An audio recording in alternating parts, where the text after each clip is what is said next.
বঙ্গবন্ধুকে হত্যার মধ্য দিয়ে দেশের মুক্তিযুদ্ধের চেতনাকে হত্যার চেষ্টা করা হয়েছিল বলে মন্তব্য করেছেন শিল্পমন্ত্রী আমির হোসেন আমু।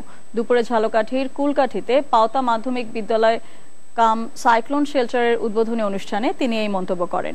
আমু বলেন, ৭১ ও ৭৫-এর মৌলবাদী অপশক্তি জঙ্গিবাদ সৃষ্টির মাধ্যমে দেশের স্বাধীনতা ও মুক্তিযুদ্ধের চেতনাকে ভুলুণ্ঠিত করার পায়তারা করেছিল।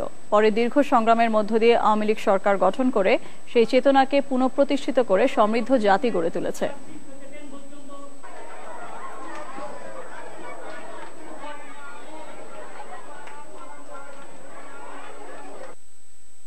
জাতীয় বা আন্তর্জাতিক ষড়যন্ত্রের মধ্য দিয়ে জাতির দ্বারা বঙ্গবন্ধুকে সপরিবারে হত্যার মধ্য দিয়ে এই দেশের মুক্তিযুদ্ধের চেতনা মূল্যবোধকে হত্যা করা হয়েছিল, মানুষের আশা আকাঙ্ক্ষাকে হত্যা করা হয়েছিল।